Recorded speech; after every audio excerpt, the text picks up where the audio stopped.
आप गौर कीजिए, अल्लाह के नबी ने फरमाया बच्चे 10 साल के हो जाएं, लड़का लड़की बिस्तर अलग कर दो। कभी आपने गौर किया? 10 साल का बच्चा बहुत बड़ा तो नहीं है, 10 साल की बच्ची बहुत बड़ी तो नहीं है, अभी नासमझ है। इस्लाम 10 साल की उम्र से बिस्तर अलग करने की तालीम दे रहा है। इसलिए दे रहा है, शैतान कब किसका दिमाग खराब कर दे हम नहीं जानते। शैतान कब किसके दिमाग में गंदगी और गलाजत डाल दे हम नहीं जानते। और मिसालें मौजूद हैं, लापरवाही बरती गई तो सगे भाई और सगी बहन के दरमियान भी गलत काम हुए हैं मेरे साथ। और ये भी फरमाया जब तुम्हारे बच्चे 10 साल के हो जाएं, वह फर्रिकू बैनहुम फिल मजाज, अपने बच्चे बच्चियों का बिस्तर अलग अलग कर दो। एक बिस्तर पे बच्चों को बच्चियों को एक बिस्तर पे न लिटाओ। जिस नबी ने 10 साल के बच्चों को एक बिस्तर पे सुलाने से मना किया है, ओ सीमांचल वालों, आज आपके मदरसों में जवान जवान लड़कियां लड़कों के साथ पढ़ रही हैं। माफ करना, इस सिस्टम को बदल दो, ये मुनासिब नहीं है। बहुत ज्यादा दर्जा 3 तक लड़के लड़कियों को साथ में रखो, और दर्जा 3 के बाद जो क्लासें चलती हों, दर्जा 4 की दर्जा 5 की जो क्लासें चलती हों, जब लड़कियां 10-10 साल की 12-12 साल की हो चुकी हों, जवान हो चुकी हों, बालिग हो चुकी हों, अब उन लड़कों को, उन लड़कों और लड़कियों को साथ में पढ़ने की इजाजत देना ये गलत है मेरे प्यारे साथी।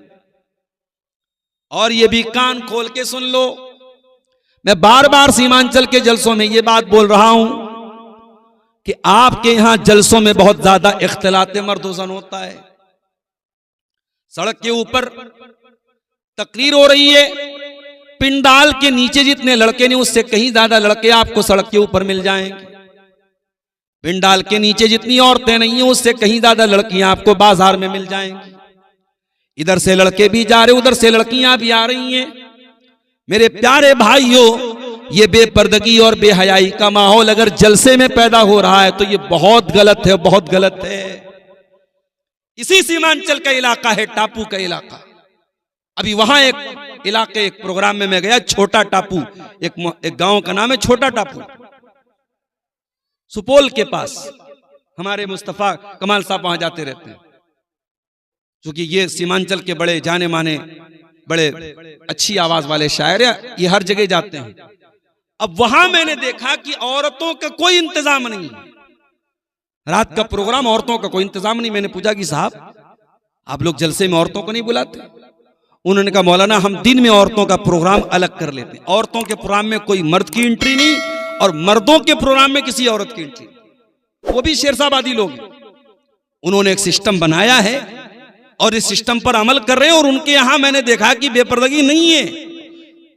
लेकिन कटिहार में, पूर्णिया में, किशनगंज में, अररिया में, ये जो हमारा बेल्ट है, यहां मैं बहुत जम के देखता हूं जलसों में बड़ी बेपर्दगी हो रही है साहब।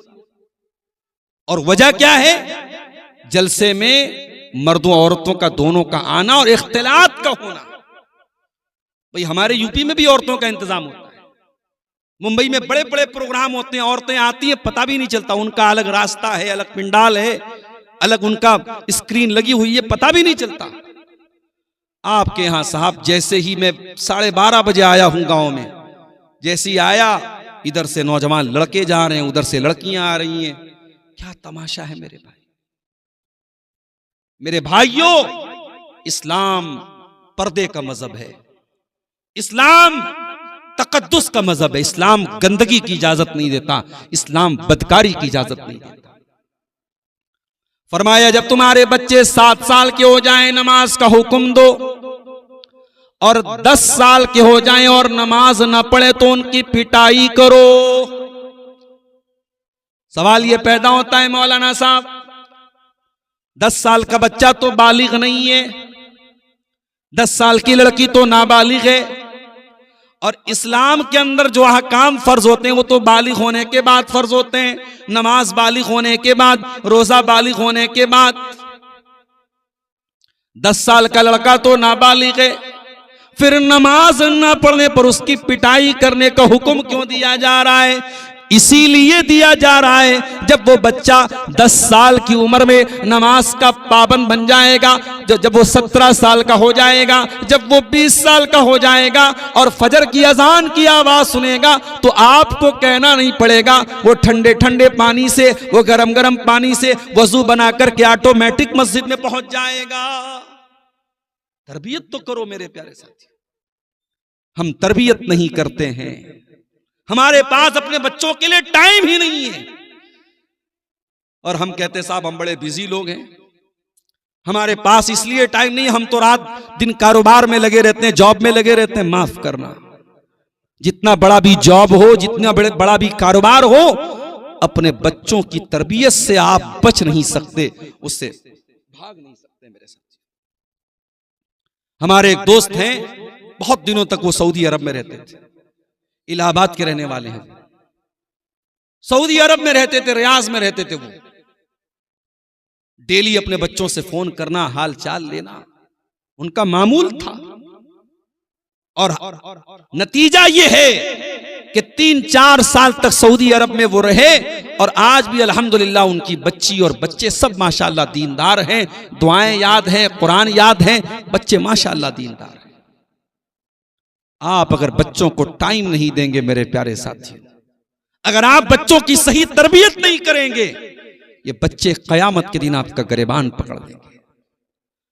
ये बच्चे आपका गरेबान पकड़ के कहेंगे अल्लाह ये मेरा बाप था, ये मेरी मां थी, अय अल्लाह। लड़का बोलेगा अल्लाह मैं अगर कमाने में पीछे रहा तो मेरे बाप ने मेरा कॉलर पकड़ा, मेरी कमाई कम रही तो मेरे बाप ने मुझको रोका टोका। लड़की कहेगी अल्लाह मैं एक दिन स्कूल न गई, मेरी माँ ने मुझको रोका, मेरी माँ ने मुझको टोका, लेकिन बाप ने और माँ ने कभी नमाज के लिए नहीं टोका, माँ ने कभी लड़की को पर्दे के लिए नहीं टोका, माँ ने कभी लड़की से ये ना पूछा तू घर में लेट क्यों आई, माँ ने लड़की से कभी ये नहीं पूछा स्कूल की छुट्टी तो 2 बजे हुई तू 4 बजे क्यों आई, माँ ने कभी लड़की से ये ना पूछा तू सहेली के घर रात में रुक क्यों गई। ये तरबियत आपकी जिम्मेदारी है मेरे प्यारे साथी। हजरत लुकमान को देखो, वो भी तो एक बाप है, अपने बच्चे को नसीहत करते हैं और लुकमान की ये नसीहत इतनी कीमती होती है कि अल्लाह ताला कुरान में हजरत लुकमान की नसीहतों को बयान करता है। हजरत लुकमान अपने बच्चे से कहते हैं या बुनैया ला तुशरिक बिल्लाह इन्न शिर्क लजुल्मुन अजीम। ऐ मेरे बच्चे तू अल्लाह के साथ कभी शिर्क न करना। ऐ मेरे बच्चे दुनिया का सबसे बड़ा अन्याय, सबसे बड़ा जुल्म अल्लाह के साथ शिर्क करना है। पहला हक जो हजरत लुकमान अपने बच्चों को बता रहे हैं, अल्लाह के साथ तो शिर्क मत करना। उसके बाद कहते हैं या बुनैया इन्नहा इन तकु मिस्काल हब्बतिन मिन खरदलिन फतकुन फी सखरतिन औ फिस समावाति औ फिल अर्दि याति बिहल्लाह। ऐ मेरे बच्चे एक राई के दाने के बराबर कोई चीज होगी, आसमानों में कहीं होगी, जमीन में कहीं होगी, किसी चट्टान के अंदर छुपी हुई होगी, याति बिहल्लाह। अल्लाह ताला उस राई के दाने के बराबर चीज को भी तेरे सामने ले आएगा। इन्नल्लाह लतीफुन खबीर, अल्लाह ताला बारीक से बारीक चीज की खबर रखने वाला है। लुकमान के जैसे बाप बनो मेरे प्यारे साथी। बाप बनना है। हजरत अब्दुल्ला बिन मसूद को देखो, रात में तहज्जुद की नमाज पढ़ रहे हैं और सूरह कहफ की तिलावत कर रहे हैं, और सूरह कहफ पढ़ते पढ़ते अब्दुल्ला बिन मसूद इस आयत पर पहुंचते हैं। अल्लाह फरमाता है फवजदा फीहा जिदारन युरीदु अन यनक़द्द फअक़ामा क़ाल लौ शि'त लत्तख़ज़्त अलैहि अजरा। हजरत मूसा अलैहिस्सलाम और हजरत खज़िर अलैहिस्सलाम जब दोनों एक गांव में गए और गांव वालों से उन्होंने खाना मांगा, गांव वालों ने खाना देने से इनकार कर दिया। वो दोनों बेचारे थके हारे बैठ गए। वहां दोनों ने देखा कि एक दीवार गिरने वाली है। हजरत खज़िर खड़े हुए और उन्होंने दीवार को ठीक कर दिया, दीवार को ठीक कर दिया। हजरत मूसा अलैहिस्सलाम ने बड़े गुस्से में कहा ये कंजूस लोग हैं, इन लोगों ने खाना तक नहीं खिलाया और आपने दीवार इनकी फ्री में ठीक कर दी, इनसे पैसा ले लेना चाहिए था, उजरत ले लेना चाहिए था। हजरत खज़िर ने कहा वो अम्मल जिदारु फकाना ले गुलामैन यतीमैन फिल मदीना व कान तहतहु कंजुल लहुमा व कान अबूहुमा सालिहा। ऐ मूसा, वो दीवार जो गिरने वाली थी वो 2 यतीम बच्चों के मकान की दीवार थी। उस मकान के अंदर 2 यतीम बच्चे रहा करते थे और उस दीवार के नीचे उन दोनों यतीम बच्चों के बाप ने खजाना दबाया था। खजाना दबा के मर गया था बाप। ऐ मूसा, अगर दीवार गिर जाती, खजाना लुट जाता, गांव वाले लूट लेते।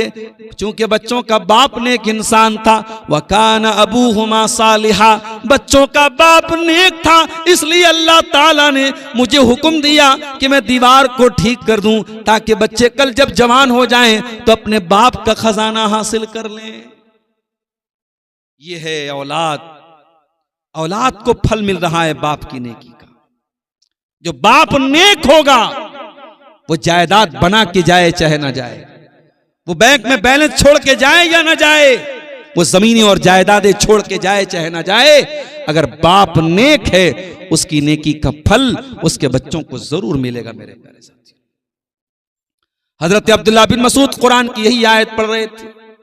यही आयत पढ़ते पढ़ते रोने लगते हैं और सलाम फेर के अपने बच्चे की तरफ देख के कहते हैं, मिन अजली का या बोनैया, है मेरे बच्चे, रात का सन्नाटा है, तेरा बाप तहज्जुद की नमाज पढ़ रहा है। ऐ मेरे बच्चे, तेरा बाप तेरे लिए नमाज पढ़ रहा है, तेरा बाप तेरे लिए तहज्जुद की नमाज पढ़ रहा है ताकि कल तेरे काम आ जाए तेरे बाप की नेकियां। ऐ मेरे बच्चे, देख मूसा अलैहिस्सलाम के दौर में बच्चों को उनके माँ बाप की नेकी काम आई। ऐ मेरे बच्चे, तेरा बाप तेरे लिए इतनी मेहनत कर रहा है। हम और आप जब तक नेक नहीं बनेंगे, हमारे बच्चों की दुनिया नहीं बन सकती। मेरे प्यारे साथी, हम और आप अपने बच्चों से बहुत प्यार करते हैं। हम कहीं अच्छी जगह घूमने जाते हैं, बच्चों को लेके जाते हैं, किसी अच्छे होटल का खाना खाते हैं, बच्चों को सोचते बच्चों को भी खिला दें। हम छोटे छोटे बच्चे हमारे होते हैं तो वो और ज्यादा हमें अजीज होते हैं। कि हम नहीं चाहेंगे कि हम अपने बच्चों को जन्नत में भी लेके जाएं? अगर हम चाहते हैं कि अपने बच्चों को जन्नत में लेके जाएं तो हमें अपने बच्चों की अच्छी तरबियत करनी पड़ेगी। मेरे प्यारे, कुरान कहता है, वल्लज़ीना आमनू वत्तबअतहुम ज़ुर्रिय्यतुहुम बिईमानिन अलहक़ना बिहिम ज़ुर्रिय्यतहुम वमा अलतनाहुम मिन अमलिहिम मिन शै। जो ईमान वाले हों और उनकी औलाद भी उनके नक्शे कदम पे चलने वाली हो, औलाद भी उनके पीछे पीछे चलने वाली हो, तो अल्लाह फरमाता है हम माँ बाप को भी जन्नत में दाखिल करेंगे और औलाद को भी जन्नत में दाखिल करेंगे। हम विद फैमिली, परिवार के साथ उनको जन्नत में दाखिल करेंगे। दुआ करो मेरे प्यारे साथियों कि अल्लाह हम सबको परिवार के साथ जन्नत में दाखिल करे। नबियों ने परिवार के साथ जन्नत में जाने की दुआएं मांगी। हजरत इब्राहिम अलैहिस्सलाम दुआ करते हैं, रब्बि जअलनी मुकीमस्सलाति व मिन ज़ुर्रियती रब्बना व तक़ब्बल दुआ। परवरदिगार, तू मुझे भी नमाज कायम करने वाला बना और मेरी औलाद को भी नमाज कायम करने वाला बना। और कुरान में अल्लाह ने अपने नेक बंदों की दुआ बयान की, रब्बना हब लना मिन अज़वाजिना व ज़ुर्रिय्यातिना क़ुर्रत आयुन वजअलना लिलमुत्तक़ीना इमामा। ऐ परवरदिगार, हमारे बीवी बच्चों को हमारी आंखों की ठंडक बना दे और हमें मुत्तकियों का इमाम बना दे। औलाद की तरबियत करो मेरे प्यारे साथी, यह हक है औलाद का आपके ऊपर। गर्दन पकड़ लेगी आपकी औलाद अगर आपने उसका हक अदा नहीं किया। मैं कहता हूं, बच्चा यतीम वो नहीं है जिसके माँ बाप दुनिया से चले जाएं। उससे बड़ा यतीम तो वो बच्चा है, माँ है, बाप है, मगर तरबियत नहीं करते, वो बच्चा अपने माँ बाप के रहते हुए यतीम है। मेरे साथी, अरबी का एक शायर कहता है, लईसल यतीमु मन इंतहा अबवाहु मिन हम्मिल हयाती व खल्लफाहु जलीला।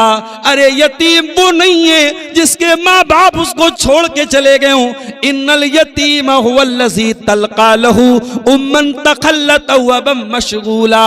अरे यतीम तो वो बच्चा है जिसकी माँ के पास उसके लिए टाइम नहीं, जिसके बाप के पास उसके लिए फुर्सत नहीं। समाज की इस्लाह अगर करना है मेरे प्यारे साथियों, हमें अपनी औलाद की तरबियत पर ध्यान देना पड़ेगा। अपनी औलाद के अंदर ये तसव्वुर पैदा करना पड़ेगा, अल्लाह देख रहा है। और जब तक ये तसव्वुर नहीं पैदा होगा, समाज से करप्शन नहीं खत्म हो सकता, समाज से बुराइयां नहीं खत्म हो सकती। कुरान का 30वां पारा उठाओ, अल्लाह फरमाता है वैलुल लिल मुतफ्फिफीन अल्लज़ीना इज़ा क़तालू अलन नासी यस्तौफून। बर्बादी है, वैल है, जहन्नम है नाप तौल में कमी करने वालों के लिए। अल्लज़ीना इज़ा क़तालू अलन नासी यस्तौफून, जब वो सामान लेने जाते हैं तो पूरा पूरा तौल करके लेते हैं। व इज़ा कालूहुम औ वज़नूहुम युक्सिरून, और जब सामान तौल के देते हैं, जब सामान देने की बारी आती है तो डंडी मारते हैं। अला यज़ुन्नु उलाइका अन्नहुम मबऊथून लियौमिन अज़ीम यौम यक़ूमुन नासु लिरब्बिल आलमीन। क्या ये नहीं जानते कि एक दिन क़यामत आने वाली है और इनको अल्लाह के सामने जवाब देना है। अल्लाह की अदालत लगेगी मेरे प्यारे साथी, और अल्लाह की अदालत में कोई भेदभाव नहीं होगा, कोई डिस्क्रिमिनेशन नहीं होगा, कोई अन्याय नहीं होगा। अल्लाह की अदालत में कोई पावर नहीं चलेगा, कोई सोर्स नहीं चलेगा। दुनिया में कहीं मंत्रियों का सोर्स है, कहीं अधिकारियों का सोर्स है, कयामत के दिन किसी को कोई सोर्स नहीं चलेगा। इसीलिए जब हम सूरह फातिहा पढ़ते हैं, हम क्या कहते हैं? अल्हम्दुलिल्लाहि रब्बिल आलमीन अर्रहमानिर रहीम मालिकी यौमिद्दीन। तमाम तारीफें उस अल्लाह के लिए जो सारे जहानों का रब है, जो बहुत कृपालु, बहुत दयालु है। मालिकी यौमिद्दीन, जो कयामत के दिन का मालिक है। ऐ अल्लाह, 2026 चल रहा है, तू तो आज के दिन का भी मालिक है। 2025 चल रहा था, तू उसका भी मालिक था। ऐ अल्लाह, फिर ये कहने की क्या जरूरत मालिक यौमिद्दीन, तू कयामत के दिन का मालिक है। इसलिए कि दुनिया में अल्लाह ने थोड़ी बहुत हुकूमत तो दुनिया वालों को भी दे रखी है।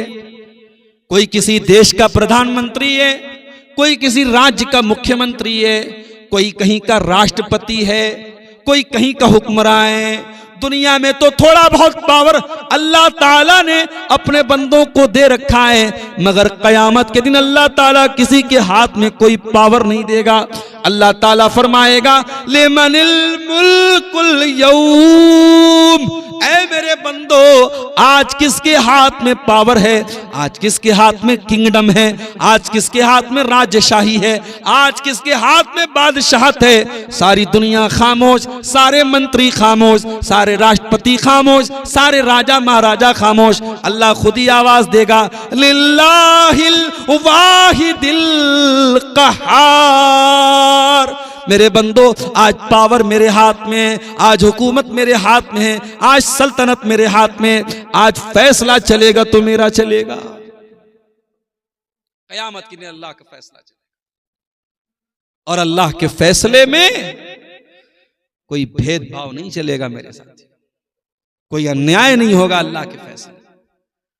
कयामत के दिन अल्लाह एक तराजू रखेगा, उस तराजू का नाम मीजान है। मीजान, वो तराजू कैसा होगा? फरमाया कयामत के दिन जब इंसाफ का तराजू रखा जाएगा, फला तुज़लमु नफ्सुन शैया, तो उस तराजू में किसी के साथ कोई अन्याय नहीं होगा। व इन काना मिस्काला हब्बतिन मिन खरदलिन अतैना बिहा व कफा बिना हासिबीन। मेरे बंदो, एक राई के दाने के बराबर भी तुम्हारा कोई अमल होगा, अल्लाह के तराजू पर सामने आ जाएगा। अल्लाह जब हिसाब लेगा तो पूरा पूरा हिसाब लेगा। दुनिया में मीडिया ट्रायल होता है, अपराधी को पकड़ा गया, अभी अपराध सिद्ध नहीं हुआ है, मीडिया ने अपराधी बना दिया, मीडिया ने दिखा दिया ये अपराधी है, अपराधी अपराधी, टीवी पर चल गया, अखबार में आ गया, फिर 20 साल तक वो जेल में रहा। 20 साल के बाद कोर्ट ने कहा अपराध सिद्ध नहीं हो पाया, अदालत बाइज्जत रिहा करती है। 20 साल तो गया उसका, उसकी इज्जत तो गई, उसका नाम तो गया, उसके बच्चे बेचारे 20 साल तक बाप के बगैर यतीम रहे, उसकी बीवी बेचारी बेवा रही, उसका कैरियर तो तबाह हो गया। दुनिया के इंसाफ में देर लग सकती है मेरे साथ, अल्लाह के इंसाफ में कोई देर नहीं लगेगी, क्योंकि अल्लाह की अदालत में कोई मीडिया ट्रायल नहीं होगा। अल्लाह की अदालत में डायरेक्ट अपराध है तो सामने आएगा, अच्छा काम किया वो भी सामने आ जाएगा, बुरा काम किया वो भी सामने आ जाएगा। वमन यामल मिस्काल ज़र्रतिन खैरन यरा वमन यामल मिस्काल ज़र्रतिन शर्रन यरा। एक जर्रा के बराबर तुमने कोई गुनाह किया वो भी तुम्हारे सामने आ जाएगा, जर्रा बराबर तुमने कोई नेकी की वो भी तुम्हारे सामने आ जाएगी।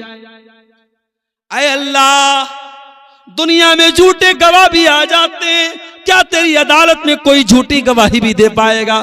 फरमाया नहीं।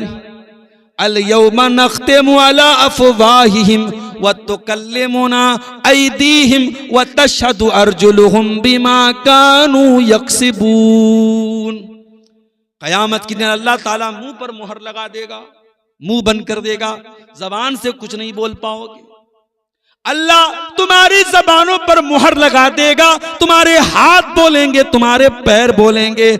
ओ स्मार्टफोन टच करने वालों, ओ व्हाट्सएप चलाने वालों, ओ इंस्टाग्राम चलाने वालों, ओ फेसबुक मैसेंजर चलाने वालों, अल्लाह तुम्हारी उंगलियों से बुलवाएगा, उंगली बोलेगी। क्या टाइप किया है तुमने, क्या टच किया है तुमने, कहां कहां से सबूत मिटाओगे? ब्राउजर की हिस्ट्री डिलीट कर दी, चैटिंग डिलीट कर दी, मैसेंजर डिलीट कर दिया, मोबाइल फॉर्मेट मार दिया, सारे सबूत मिटा दिए। उंगली का रिकॉर्ड कैसे मिटाओगे? This finger will talk, this finger will speak, ये उंगली बोलेगी।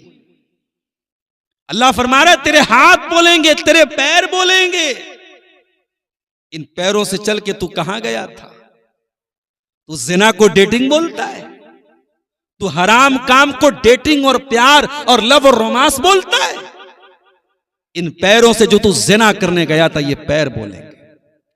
इन हाथों से जो तूने गलत चीजें टच की थी ये हाथ बोलेंगे। हत्ता इज़ा मा जाऊहा शहीदा अलैहिम समऊहुम व अबसारुहुम व जुलूदुहुम बिमा कानू यामलून। मेरे बंदे, कयामत के दिन तेरा कान तेरे खिलाफ गवाही देगा, तेरी आंखें तेरे खिलाफ गवाही देंगी, तेरे बदन की चमड़ी तेरे खिलाफ गवाही देगी। ऐ अल्लाह, रात रात भर इस कान में हेडफोन लगा के, एयरपॉड लगा के गाने सुनता रहा। ऐ अल्लाह, क्या ये कान बताएगा? हाँ, ये कान बताएगा। ऐ अल्लाह, इन आंखों से मोबाइल पर न जाने क्या क्या देखता रहा, क्या ये आंखें सब रिकॉर्ड कर रही हैं? हाँ, सब रिकॉर्ड कर रही हैं। ऐ अल्लाह, क्या कयामत के दिन ये आंखें बोलेंगी? हाँ बोलेंगी। तेरे एक एक करतूत को तेरी आंखें खोल के सामने रख देंगी। ऐ अल्लाह, इन हाथों से न जाने क्या क्या किया, क्या ये हाथों के चमड़े बोलेंगे? हाँ, तेरे हाथों के चमड़े बोलेंगे, तेरे बदन की स्किन बोलेगी। वक़ालू लिजुलूदिहिम लिमा शहीदतुम अलैना। और इंसान कहेगा अपनी चमड़ी से कि तू कैसे बोल रही है? कालू अंतकनल्लाहुल्लज़ी अंतक कुल्ल शै। इंसान की चमड़ी कहेगी कि आज अल्लाह ने हमको बोलना सिखा दिया। एआई का नाम सुना है? AI, artificial intelligence. मान लीजिए आपने एआई के अंदर कुछ लिख करके दे दिया, आपने लिख दिया मदरसा महमूदिया, ये आपके क्या नाम है, शिवनगर कोढ़ा कटिहार का एक इदारा है और इसमें इतने बच्चे पढ़ते हैं, इतने टीचर पढ़ते हैं, जो भी है आपने पूरी डिटेल लिख दी। आपने सिर्फ लिख के दिया और एआई से कहा इसका ऑडियो बना के हमको दे दो।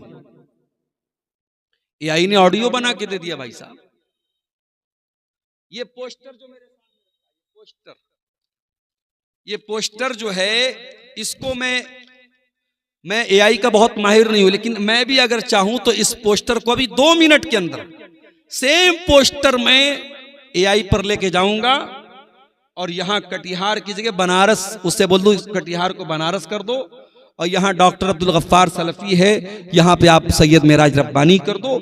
जो भी चेंजिंग बोलूंगा 2 मिनट के अंदर सेम पोस्टर एआई चेंज कर दे। ये एआई क्या है? जैसे हमारा दिमाग काम करता है, हमारे अंदर सोचने समझने की सलाहियत है। अब ये एक नई टेक्निक आई है कि मशीन के अंदर भी सोचने समझने की सलाहियत है। मशीन भी सोच रही है और आप जैसा उसको ऑर्डर देंगे वो सोच करके वैसा पूरा कर देगी। इसको बोलते एआई, आर्टिफिशियल इंटेलिजेंस। तो अगर इंसान की बनाई हुई ऐसी टेक्निक है और इंसान ने भी ये चीज अल्लाह के ही हुक्म से और अल्लाह ही की तौफीक से बनाई है, और कयामत की एक निशानी अल्लाह के नबी ने बयान फरमाई है, वह ज़ुहूरुल कलम, कयामत के पहले कलम का ज़ुहूर हो जाएगा, कलम की ताकत बहुत बड़ी हो जाएगी। आज देखो तो सब कुछ तो कलम ही है, सब कुछ तो टाइप किया जा रहा है, यानी आज कलम की ताकत इतनी बड़ी ताकत बन गई कि आपने जो लिख के दिया एआई ने पूरा कर दिया उसको।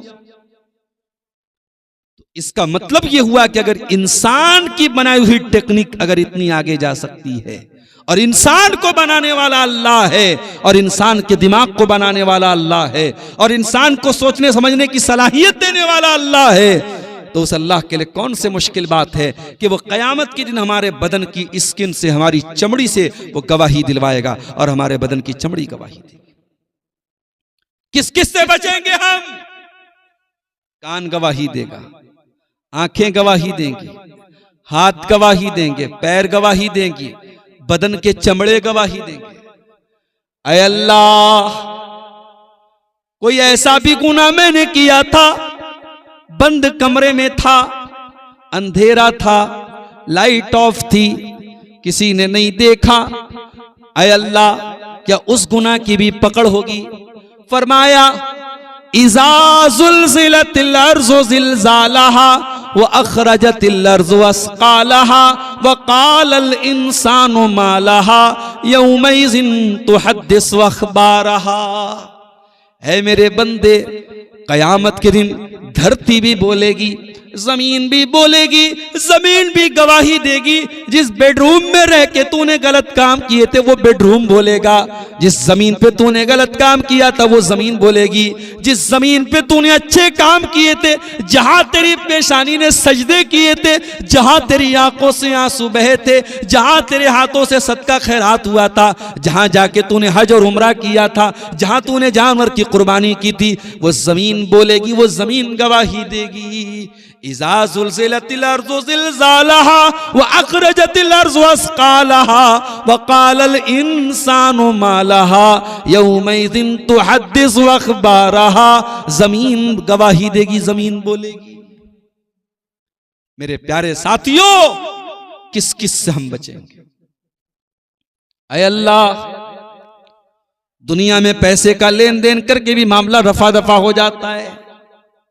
कार वाला जा रहा था, बाइक से लड़ गया, एक्सीडेंट हो गया, बाइक वाला मर गया, पुलिस आ गई, कार वाले ने पुलिस वालों को भी कुछ पैसा दे दिया, उस गरीब आदमी के परिवार को भी कुछ पैसा दे दिया, दोनों तरफ से मामला रफा दफा हो गया।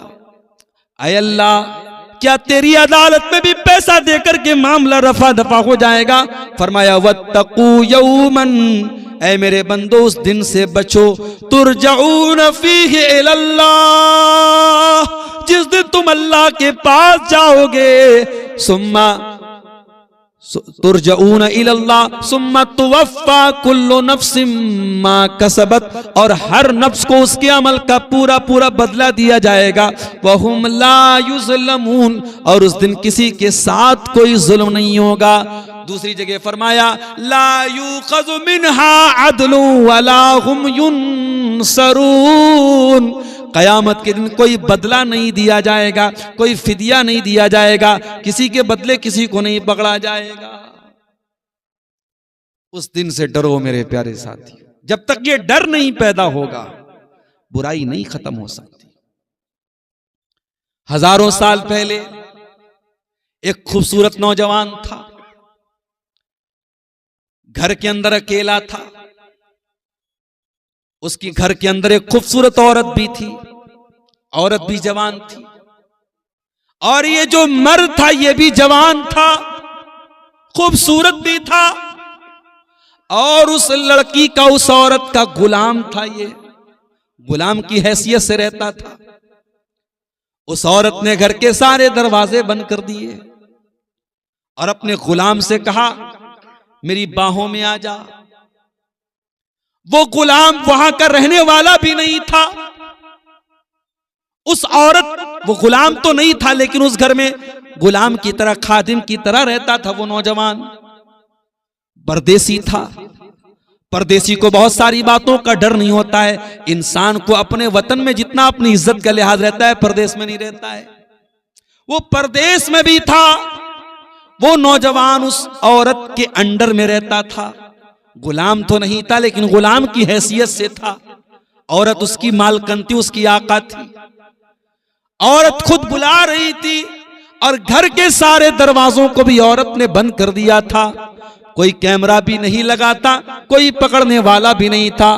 कुरान नक्शा खींचता है, वह रावदतहुल्लती हुवा फी बैतिहा अन नफ्सिही व गल्लकतिल अबवाब।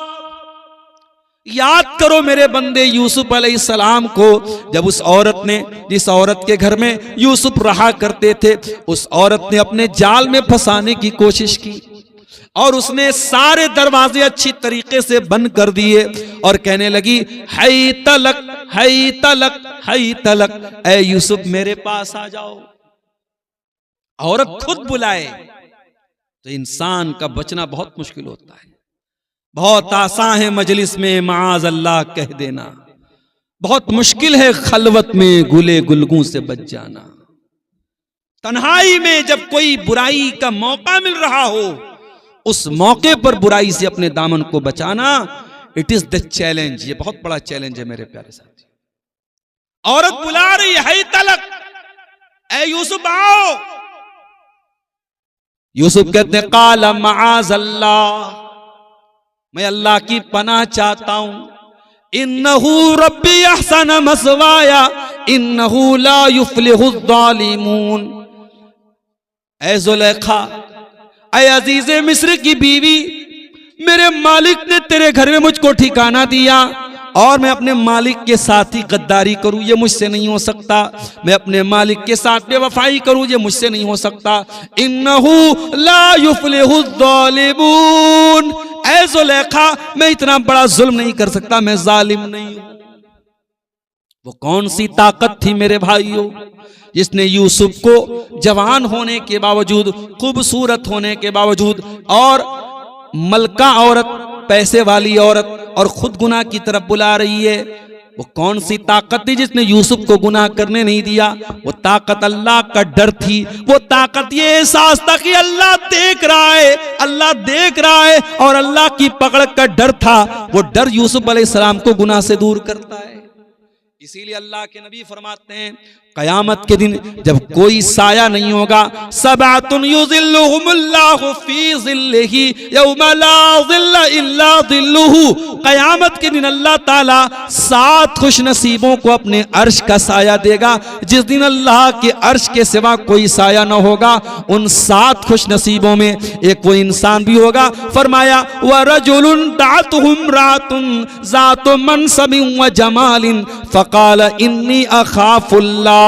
जिसको कोई खूबसूरत औरत, कोई पैसे वाली औरत गलत काम की तरफ बुलाए और वो ये कह के ठुकरा दे मैं अल्लाह से डरता हूं। बड़ा मशहूर वाकया है, सुना होगा आपने कई बार। बनी इस्राइल के वो 3 लोग जो गार में फंस गए थे, और गार के दहाने पर एक बहुत बड़ी चट्टान आ गई थी और तीनों अंदर फंस गए थे। और तीनों ने तय किया कि अल्लाह ताला से अपने अपने नेक अमल का वसीला लगा के दुआ करें। यहां लोग बोलते हैं अहले हदीस लोग वसीला नहीं मानते। अरे हमसे बढ़ के कौन वसीला मानता? हम जायज वसीला मानते हैं, जो वसीला साबित है वो वसीला मानते हैं। नेक अमल का वसीला लगा के दुआ मांगो, अल्लाह कबूल करेगा। कुछ ऐसी नेकी करो जो आपको पता हो, अल्लाह को पता हो। यहां तो चंदा जब तक दे करके ऐलान ना हो हाजी साहब के नाम का, तब तक हाजी साहब की जो है उनको सुकून नहीं मिलता है। अरे कुछ नेकी ऐसी भी कर दो मेरे भाई जो आपको पता हो, अल्लाह को पता हो। बहुत सारे लोग चंदा दे रहे, बेनामी चंदा देते हैं, अच्छी बात है। और बेनामी में अगर बड़ा बड़ा चंदा आ रहा है तो और अच्छी बात है। हर चीज का नाम हो जरूरी नहीं है, कुछ नाम अल्लाह के यहां भी हो जाए मेरे प्यारे साथी। नेकी करके दरिया में डाल दिया करो। कहावत है ना, नेकी कर दरिया में डाल। नेकी करो, भूल जाओ कि हमने नेकी किया था। जाड़े का मौसम है, कोई गरीब बेचारा ठिठुर रहा है सर्दी से, कोई अमीर आया, कार से उतरा, गरीब को कंबल उड़ाया, चला गया। अमीर को नहीं पता मैंने किसको उड़ाया, गरीब को नहीं पता मुझको किसने उड़ाया। ये होती है नेकी कर दरिया में डाल। वयुतिमून त्ताअम अला हुब्बिही मिस्कीनन व यतीमन व असीरा। अल्लाह के नेक बंदे गरीबों को खाना खिलाते हैं, यतीमों को खाना खिलाते हैं, कैदियों को खाना खिलाते हैं। इन्नमा नुतिमुकुम लिवजहिल्लाह। और कान खोल के सुन लो, जब वो गरीबों को खाना खिलाते हैं तो कैमरे से फोटो नहीं खिंचवाते हैं, वो गरीबों को खाना खिला के उनकी इज्जत नहीं लूटते हैं। वो कहते हैं हम तो तुम्हें अल्लाह के लिए खिला रहे हैं। ला नुरीदु मिनकुम जज़ाअन वला शुकूरा। हमें तुमसे कोई बदला नहीं चाहिए, हमें तुमसे कोई शुक्रिया नहीं चाहिए। कुछ ऐसी भी नेकी करो मेरे भाई जिसका वसीला लगा के अल्लाह से मुसीबत में दुआ मांग सको। तो बनी इस्राइल की जो 3 लोग थे उनमें से एक ने कहा था, अय अल्लाह, मेरी एक चचा की लड़की थी, मेरी एक चचाजाद थी, चचा की लड़की थी, मैं बहुत मोहब्बत करता था। एक मर्द एक औरत से जितनी मोहब्बत कर सकता है मैं उससे करता था, लेकिन नाजायज मोहब्बत करता था, उसको पाना चाहता था। मोहब्बत कब जायज होती है? मोहब्बत तब जायज होती है जब वो निकाह के जरिए हो, वरना मोहब्बत के नाम पे जितना भी आई लव यू बोल करके मैसेज कर दिया जाए वो मोहब्बत एक ढकोसला है और कुछ नहीं। जब मोहब्बत नाजायज होती है तो महबूब के ऊपर तेजाब भी फेंकने पर मजबूर करती है। मोहब्बत जब नाजायज होती है तो अपने महबूब ही के टुकड़े करके ड्रम के अंदर बांधने पर मजबूर करती है। और मोहब्बत जब सही होती है मेरे साथियों तो इंसान जिंदगी भर अपनी बीवी की एक एक डिमांड को पूरा करता है, जिम्मेदारी समझ के पूरा करता है, जो जायज मोहब्बत होती है। उसने कहा अल्लाह, मैं मोहब्बत करता था अपनी चचा की लड़की से, पाना चाहता था उससे, हासिल करना चाहता था उससे। गांव में सूखा पड़ा, मेरे पास मदद मांगने के लिए आई। मैंने कहा कि मैं मदद करूंगा, एक शर्त पर करूंगा, तुम्हें अपनी इज्जत मेरे हवाले करनी पड़ेगी। अय अल्लाह, उस लड़की की मजबूरी का फायदा मैंने उठाना चाहा और 100 दीनार पर मैंने इज्जत का सौदा किया। लड़की मजबूर थी, तैयार हो गई। और ऐन मौके पर अय अल्लाह, जब मैं उस लड़की के साथ गलत काम करने वाला था, जब जिना करने वाला था, हराम काम करने वाला था, ऐन मौके पर लड़की कहती है इत्तकिल्लाह, ऐ अल्लाह के बंदे अल्लाह से डर, वला तफुज्जल खातम इल्ला बिहक्किही, और अंगूठी को मत खोल मगर उसके हक के साथ, मुहर को मत खोल मगर उसके हक के साथ। ऐ मेरे चचा के बेटे, मैं तेरे निकाह में नहीं हूं, मैं तेरे लिए हराम हूं, मुझे टच ना करना, मेरे करीब ना आना, अल्लाह से डर, अल्लाह से डर। ऐ अल्लाह, जब उस लड़की के मुंह से मैंने तेरा नाम सुना मैं डर गया, मैं कांप गया। ऐ अल्लाह, मैं वहां से हट गया। ऐ अल्लाह, अगर तू जानता है कि तेरे डर से मैंने ये काम किया है, ऐ अल्लाह हमारी मुसीबत को तू दूर कर दे, हमारी मुसीबत को आसान कर दे। अल्लाह के नबी फरमाते हैं कि अल्लाह ने उसकी दुआ को सुना और चट्टान थोड़ी सी खिसक गई, और बाकी 2 लोगों ने और दुआ की तो चट्टान पूरी तरीके से खिसक गई।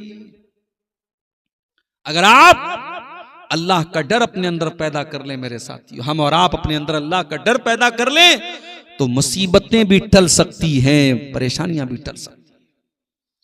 लेकिन आज मसला यही है, हमारे पास गुफ्तार तो है, किरदार नहीं। हम गुफ्तार के गाजी हैं, बातें तो बहुत बड़ी बड़ी, अमल नहीं है हमारे पास। हजरत उमर फारूक का दौर देखो। उमर फारूक रात में गश्त कर रहे हैं, एक लड़की की आवाज उनके कानों में पहुंचती है।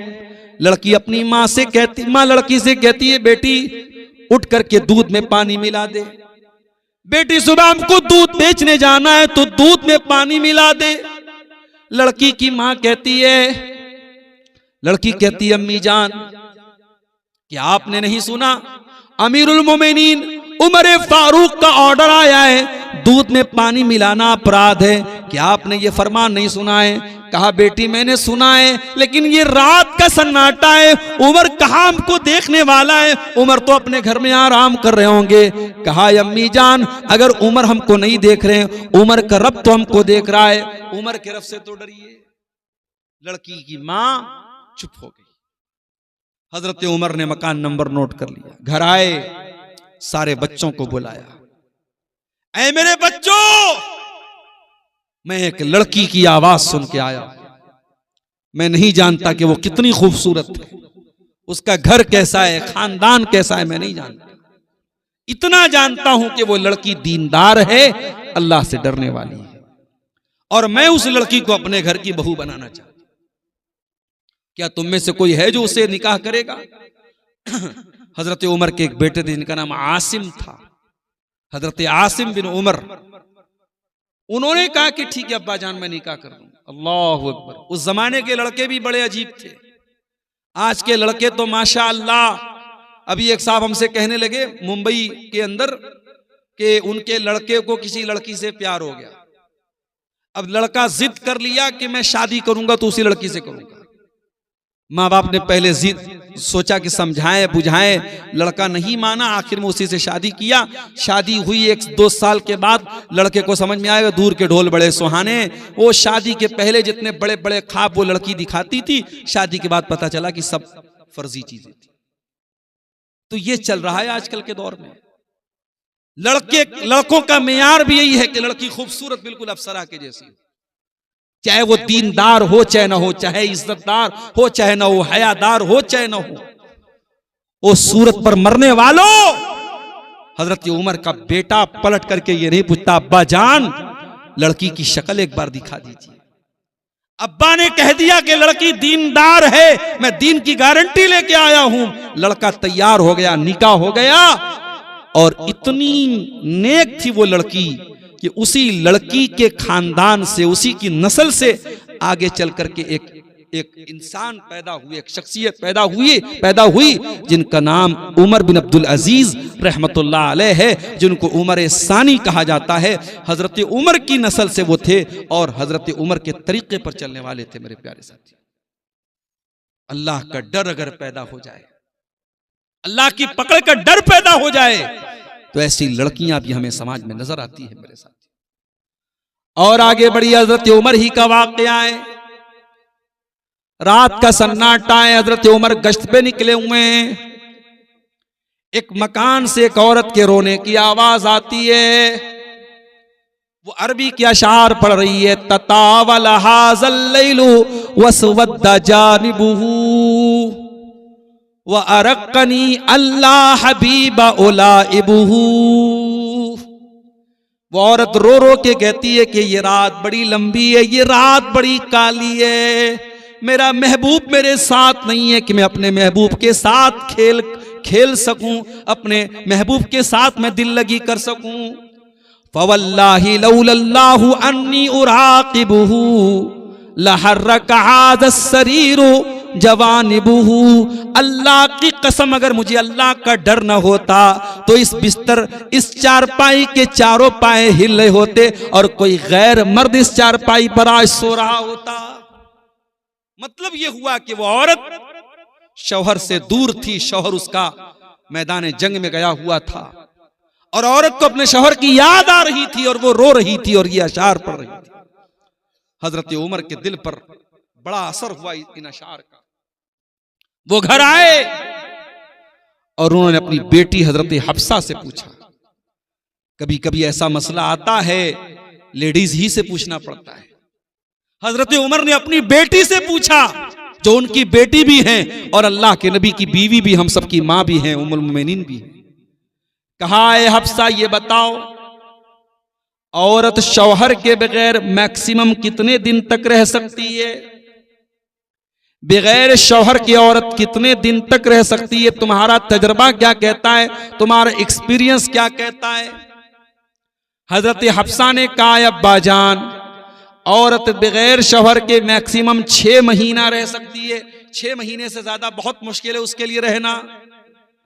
हजरत उमर ने तमाम अपने मुजाहिदीन को लेटर लिखा कि 6 महीने में चेंजिंग कर लिया करो, 6 महीने में रोटेशन कर लिया करो, 6 महीने पे घर जाया करो, ताकि बीवियों के पास भी तुम टाइम दे सको, बीवी 6 महीने से ज्यादा तुम्हारा वेट न करे।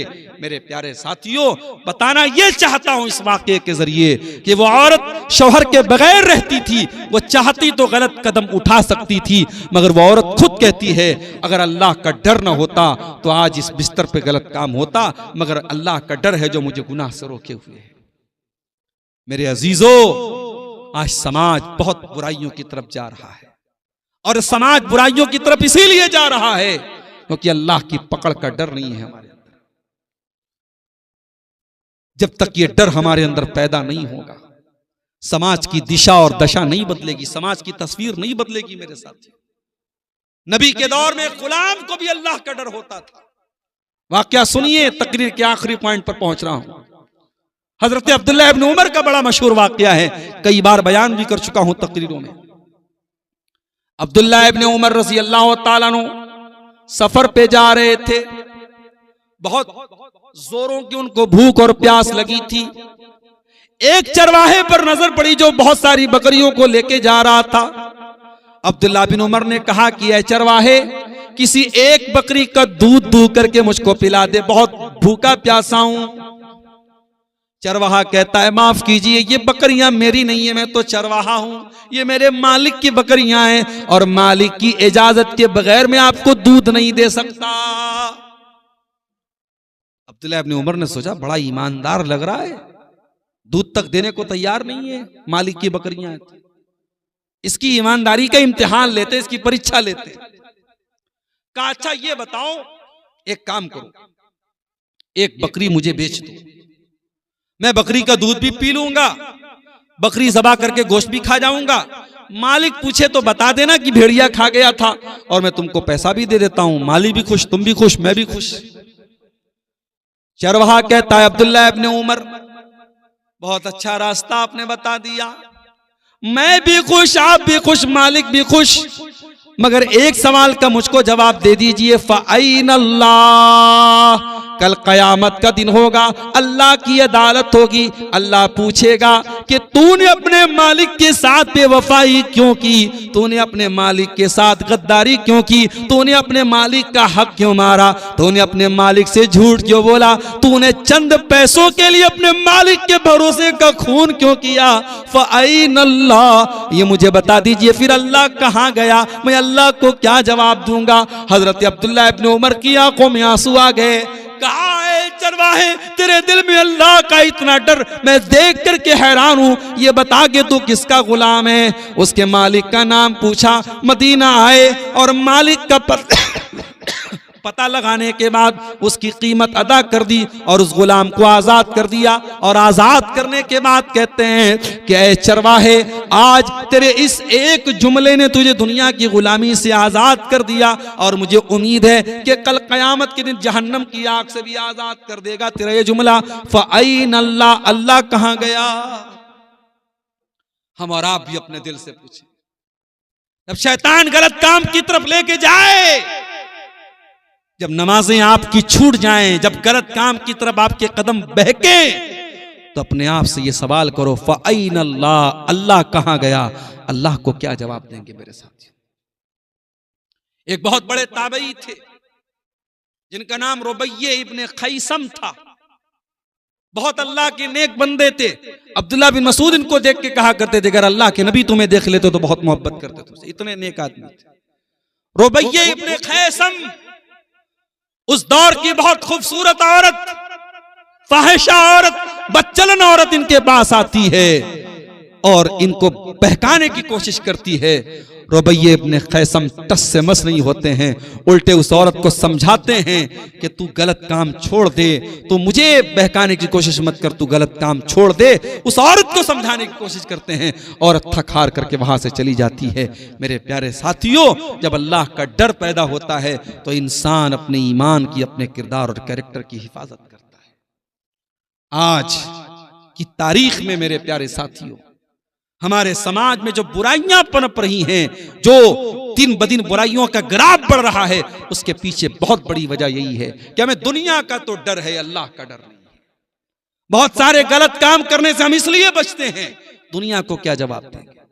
जिस दिन हम ये सोचने लगे अल्लाह को क्या जवाब देंगे, उस दिन हम बहुत सारी बुराइयों से बच जाएंगे। मेरे साथ अल्लाह ने कुरान में फरमाया, यस्तगफूना मिनन्नासी वला यस्तगफूना मिनल्लाह।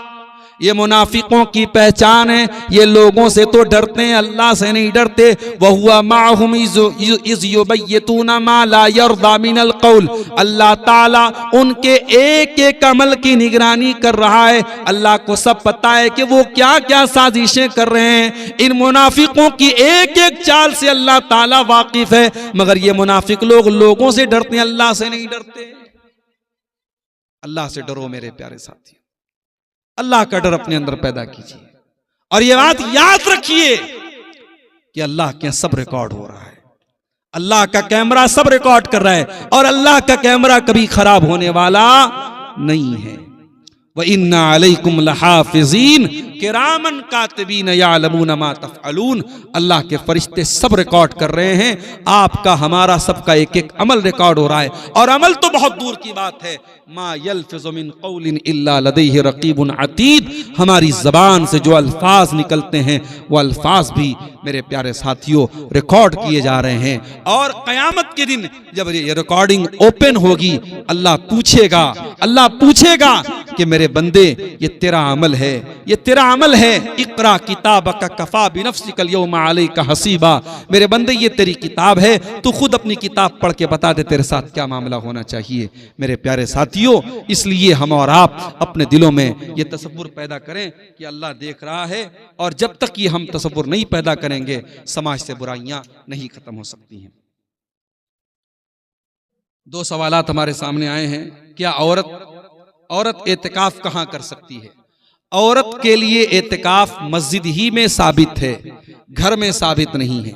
अगर मस्जिद में औरत के लिए इंतज़ाम है, साउथ इंडिया में मैं रमज़ान में जाता हूँ, वहाँ अल्हम्दुलिल्लाह बहुत सारे इलाकों में मस्जिद में पूरा इंतज़ाम है औरतों की इज़्ज़त का और उनकी सिक्योरिटी का, और वहाँ एतिकाफ़ औरतें मस्जिद में करती हैं। आप सीमांचल में भी ऐसा माहौल बनाइए और पूरा मजबूत इंतज़ाम कीजिए तो औरत मस्जिद में एतिकाफ़ करेगी। और अगर मस्जिद में ऐसा इंतज़ाम नहीं है तो औरत को दिल छोटा करने की ज़रूरत नहीं है। वो ये ना सोचे कि मैं ये नेकी नहीं कर सकती हूँ, वो और नेकी का काम करे, वो घर में बैठ के नमाज पढ़े, तहज्जुद पढ़े, वो उसके लिए काफ़ी है। आपको अल्लाह ताला जिस चीज़ की ताकत नहीं है उससे ज़्यादा आपको बोझ नहीं डालता। अगर आपको बहुत शौक है इत्तिकाफ करने का, रमज़ान में मौका निकालिए, पैसा खर्च कीजिए, उम्रा करने जाइए और वहाँ जाके आप इत्तिकाफ, मर्द भी इत्तिकाफ कर ले, औरत भी वहाँ कर ले, हरम में इंतज़ाम होता है, वहाँ कर सकते हैं। लेकिन यहाँ पे अगर इत्तिकाफ करना है तो मस्जिद में करेगी, और वो भी वो मस्जिद जहाँ जुमा होता है, आम वक्तिया मस्जिद नहीं, जामा मस्जिद में ही इत्तिकाफ हो सकता है, किसी और मस्जिद में नहीं हो सकता। इस्तिखारा की नमाज किस वक्त पढ़ना बेहतर और उसकी दुआ कब पढ़ना है? इस्तिखारा की नमाज का कोई वक्त नहीं है, आप कभी भी पढ़ सकते हैं। आपको जब ये लगे कि मुझे कोई काम करना है, आप इस्तिखारा पढ़ लीजिए, इस्तिखारा की 2 रकात नमाज पढ़िए, और 2 रकात नमाज पढ़ने के बाद अल्लाह के नबी ने सिर्फ इतना फरमाया कि 2 रकात नमाज पढ़े और उसके बाद दुआ पढ़े। तो दुआ आप हाथ उठा के दुआ पढ़ लीजिए, नमाज पढ़ के वही मुसल्ले पर बैठे बैठे आप पढ़ लीजिए, उसका कोई खास वक्त नहीं। आप पहले नमाज पढ़िए 2 रकात और उसके बाद आप इस्तिखारा की दुआ पढ़िए। और इस्तिखारा की दुआ पढ़ने के बाद जिस चीज पर आपका दिल मुतमईन होता है वो काम कर लीजिए। अगर मुतमईन नहीं होता है फिर इस्तिखारा कीजिए, बार बार करने के बाद जब दिल मुतमईन हो जाए तब वो काम कीजिए जिस काम पर आपका दिल मुतमईन होता है। अगर इस्तिखारा करके वो काम करेंगे तो इंशाअल्लाह उस काम में अल्लाह ताला बरकत देगा और उस काम में अल्लाह की तरफ से आपको खैर मिलेगा इंशाअल्लाह। लिबास में अगर इंसान या जानवर की तस्वीर अंदर या बाहर लगा है तो क्या नमाज होगी? नमाज तो हो जाएगी, ऐसी कोई दलील नहीं है कि तस्वीर अगर बनी है कपड़े पर तो नमाज नहीं होगी, लेकिन गुनाह होगा। इसलिए तस्वीर अगर बनी है तो उसको या तो बिल्कुल हटा दे, अगर हटा नहीं सकता है तो उसको कुछ ऐसी सिलाई वगैरह कर दे कि तस्वीर ढक जाए, या तस्वीर का जो मुंह वगैरह है उसके ऊपर कुछ जो है वो सिलाई वगैरह कर दे, यानी तस्वीर न जाए जल के, चाहे वो इंसान की हो चाहे वो जानवर की। किसी भी जानदार की तस्वीर जो है वो कपड़े पे इस्तेमाल करना जायज़ नहीं। लेकिन जहाँ तक नमाज का मसला है, अल्लाह आलम, जो मुझे मालूम है वो यही कि नमाज हो जाएगी, नमाज ना होने की कोई दलील नहीं है। मैंने यूट्यूबर हजरात को मना किया था, मगर ये लोग बहुत ओवर स्मार्ट बनते हैं, कैमरा लगाए रहे, इन्होंने रिकॉर्डिंग किया है।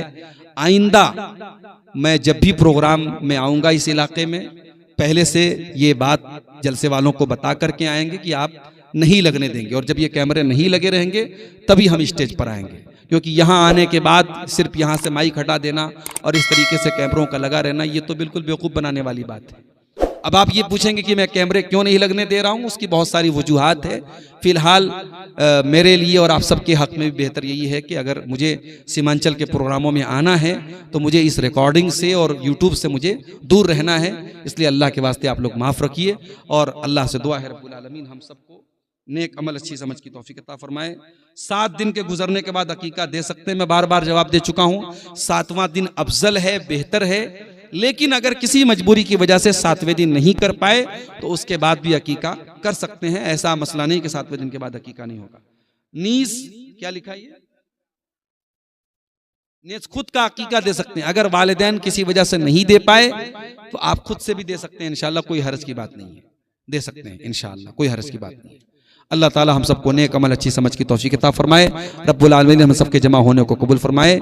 और जिन लोगों ने आज इस मदरसा महमूदिया के लिए ताउन किया है, अल्लाह उनके ताउन को भी कबूल फरमाए। जो लोग अभी तक पीछे रहे हैं, जाते जाते उनसे गुजारिश है कि रात के इस वक्त